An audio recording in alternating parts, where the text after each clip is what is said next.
जिन किसानों ने किसान क्रेडिट कार्ड बनाया हुआ है उनका फसल बीमा स्वतः ही बैंक काट करके इंश्योरेंस कंपनी को प्रीमियम जमा करवा देता है, लेकिन किसान को पता ही नहीं होता कि किस आधार पे उसका करता है। तो आज हमारे साथ यहाँ पे बैंक मैनेजर साहब अरपुल जी है, ये बताएंगे कि फसल बीमा के अंदर किस तरह से किसान को इसका फ़ायदा उठाना चाहिए और उसको क्या क्या प्रक्रिया अपनानी चाहिए। तो मैनेजर साहब, सबसे पहले तो ये बताइए कि आप जो किसान का प्रीमियम काटते हैं फसल बीमा के लिए, तो वो आप किस आधार पे काटते हैं? देखो, सबसे पहले मैं आपको अभी जो रबी का चल रहा है 2021 का, उसी को आधार मानते हुए बता देता हूँ कि यदि 24 दिसंबर तक किसान हमें लिखित में दे देगा कि हमारा बीमा नहीं करना है, जिसको ऑप्ट आउट फॉर्म बोला जाता है, उस कंडीशन में उसका बीमा नहीं होगा। और यदि किसी का खाता एनपीए है, उस कंडीशन में भी उसका बीमा नहीं होता है। बाकी जिनका केसीसी बैंक से है उन सभी का बीमा कंपलसरी होगा। मतलब एनपीए, मतलब आपका कहने का मतलब है कि जो किसान डिफाल्टर है तो उसका आप बीमा नहीं करेंगे? डिफाल्टर किसानों का बीमा नहीं होता है।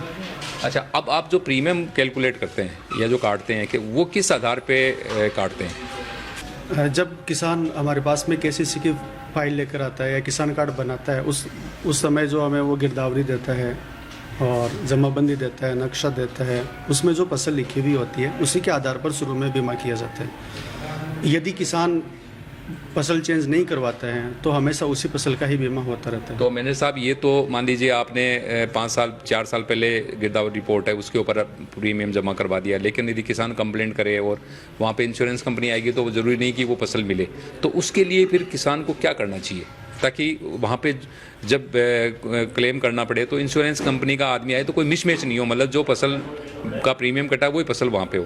तो इसके लिए किसान को क्या करना चाहिए? इसके लिए ये है कि जो खरीफ का बीमा होता है वो तो उसकी डेट है 29 जुलाई, और जो रबी का बीमा होता है उसकी है 29 दिसंबर। 29 दिसंबर से पहले यदि किसान हमें लिखित में दे देता है कि मैंने इस जमाबंदी में इतने नंबर कस्सा में ये फसल बो रखी है इतनी दूर में, तो उस आधार पर हम उसका बीमा बना देंगे। और इस मामले में इसके लिए डॉक्यूमेंट क्या लाना पड़ेगा उसको? देखो, इसके लिए डॉक्यूमेंट्स की कोई ज़रूरत नहीं है। एक तो वो नई जमाबंदी अभी लेटेस्ट निकलवा के, और उसके साथ में एक वो एप्लीकेशन दे दें, उसमें वो मैप भी साथ में ले तो सबसे ज़्यादा अच्छा रहे, ताकि उसमें वो कच्चा चित्र बना के दे दे कि कितनी दूर में कौन सी फसल बो रखी है। उस कंडीशन में क्या होता है, उनकी जो यदि फसल नष्ट होती है तो कई बार क्या होता है, कईयों का बीमा अटक जाता है, पैसे मिलते नहीं हैं। तो इस स्थिति में यदि होता है तो उसको 100% संभावना होती है बीमा मिलने की। अच्छा मैनेजर साहब, मान लीजिए उसकी प्रीमियम भी कटवा दी उसने, किसान ने सही तरीके से आपको फॉर्म भी भर के दे दिया कि भाई मेरी फसल यहाँ ये फसल बोई हुई है, लेकिन जब प्राकृतिक आपदा आती है, किसी भी तरह से फसल खराब होती है, तो किसान को क्या बैंक में आके इन्फॉर्म करना चाहिए या फिर कोई इंश्योरेंस कंपनी में जाना चाहिए? तो वो कहाँ संपर्क करे? देखो, ये है फसल बोने से लेकर फसल कटाई के 14 दिन तक। कटाई के 14 दिन बाद भी मान लो कि अतिवृष्टि हो गई, ज़्यादा बारिश हो गई, उसकी फसल कटी हुई फसल तैरने लगी, तो 14 दिन बाद तक उसका बीमा कवर शामिल होता है। और यदि ऐसी स्थिति बने तो उस कंडीशन में 72 घंटे के अंदर अंदर, देखो एक बार अच्छे से सुन लेना, 72 घंटे के अंदर अंदर आपको बीमा कंपनी से संपर्क करना है। संपर्क कैसे करेंगे? संपर्क करने के लिए या तो आप टोल फ्री नंबर पे जाइए या उसका पोर्टल है PMFBY, वहाँ से भी आप संपर्क कर सकते हैं। इन दोनों तरह से आप संपर्क करके, और एक बैंक से पहले आपको एक बार बैंक से संपर्क करना पड़ेगा, और वहाँ से वो एप्लीकेशन नंबर लेने होंगे जो बैंक में फसल बीमा करते समय जनरेट हुए थे, वो ले जाकर वो वहाँ पर अपलोड करने होंगे।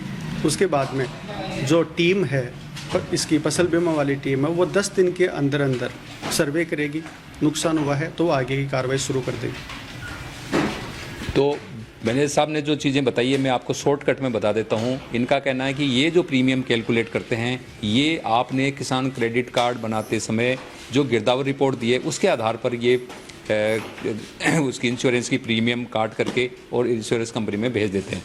लेकिन यदि आपने, और उस हालत के अंदर यदि आपने कोई क्लेम किया और इंश्योरेंस कंपनी के लोग आए और जहाँ पे गिरदावरी रिपोर्ट में लिखी हुई है वहाँ पे फसल कुछ लिखी हुई है और आपने कुछ भी फसल बोई हुई है, तो आपको क्लेम नहीं मिलेगा। तो इससे बचने के लिए मैनेजर साहब ने बताया है कि आप जुलाई में और दिसंबर में जो फसल बोई है उसकी यहाँ पे इनको आके सूचना दें, और साथ में नई जमाबंदी लेके आएँ और नक्शे की कॉपी लेके आएँ, और इनको बता दें कि कहाँ कहाँ किस कचरे के अंदर आपने कितने बीघा में कौन सी फसल बोई हुई है। तो ये चेंज कर देंगे तो मिसमैच नहीं होगी और आपको मिल जाएंगे। दूसरा, यदि आपका कोई भी खराबा होता है, प्राकृतिक आपदा से अतिवृष्टि हो गई या बारिश कम हुई, आपको कोई भी समस्या है, फसल बीमा का क्लेम उठाना है, तो आप बैंक में नहीं आकर के सीधे इंश्योरेंस कंपनी को, उनके टोल फ्री नंबर है, वहाँ पे आप संपर्क कीजिए। बैंक से सिर्फ आपको इतना करना है कि जो आपकी प्रीमियम कटी है उसका अकाउंट नंबर आपको लेना है, ताकि आप इंश्योरेंस कंपनी को बता सकें कि ये मेरा खाता नंबर है, मेरी प्रीमियम कटी है और मेरी फसल ख़राब हुई है, भैया आप आओ चेक कर लो